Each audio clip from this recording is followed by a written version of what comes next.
اب یہ جو ریزلٹ سامنے آیا ہے اس کی امپلیکیشنز جو ہے آبویسلی انڈیا کے لیے تو اپنی ہوں گی، خطے کے لیے کیا امپلیکیشنز ہو سکتی ہیں؟ کیونکہ اب نریندر مودی صاحب جو ہیں وہ پرائم منسٹر تو بن جائیں گے لیکن اتنی مضبوط حیثیت نہیں ہوگی بی جے پی کی گورنمنٹ کی اس دفعہ۔ پہلے تو انہوں نے بالکل اپنا دھاک بٹھا دیا تھا، بڑی مضبوط انہوں نے اچھے بڑے بڑے فیصلے بھی کیے، کیسے دیکھ رہی ہیں آپ اس کو؟ دیکھیں عادل، جیسے آپ نے کہا کہ ان کی حکومت اس طرح کی مضبوط نہیں ہوگی جو کہ ان کی اپنی توقع تھی، اور پہلی دفعہ وہ ایک کولیشن گورنمنٹ میں جا رہے ہیں، پہلی دفعہ وہ سربراہ ہوں گے آف اے کولیشن گورنمنٹ جہاں ان کو ایلائز کے ساتھ کام کرنا پڑے گا اور ایک اسٹرانگ اپوزیشن کو بھی فیس کرنا پڑے گا۔ میرا خیال ہے اس وجہ سے جہاں تک خطے کا تعلق ہے تو اس وجہ سے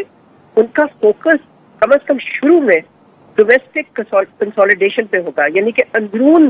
جو معاملات ہیں اس پہ ان کی توجہ زیادہ ہوگی۔ اور پھر یہ کہ آپ کو یاد ہوگا کہ الیکشن کیمپین میں انہوں نے کس قسم کی پاکستان بیشنگ کی تھی اور کس قسم کے الفاظ بھی استعمال کیے تھے مسلمانوں کے لیے اور پاکستان کے لیے۔ تو اگر آپ اس کو سامنے رکھیں تو ہم یہ نہیں کہہ سکتے کہ وہ صرف الیکشن ریٹرک تھا، اس لیے کہ اس قسم کے جو خیالات ہیں وہ ڈیپلی ہیلڈ بلیفس ہیں بی جے پی کے۔ تو اس حوالے سے بھی میں سمجھتی ہوں کہ جہاں تک پاکستان کا تعلق ہے تو ایک ہارڈ لائن پالیسی جو مودی گورنمنٹ نے اختیار کی تھی میں نہیں اس میں کوئی تبدیلی دیکھتی، اور ساتھ ساتھ اگر ان کی حکومت ایک کمزور حکومت ہوتی ہے تو پھر تو کمزور حکومتیں کیا کرتی ہیں؟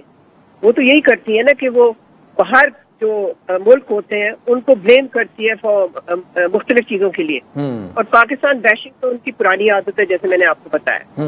تو میں نہیں سمجھتی کہ کوئی پروسپیکٹس بڑے اچھے ہیں یا برائٹ ہے کہ کسی قسم کی ڈائلاگ ریزیوم ہوگی انڈیا اور پاکستان کے درمیان، کم از کم نیئر ٹرم میں تو میں نہیں دیکھتی۔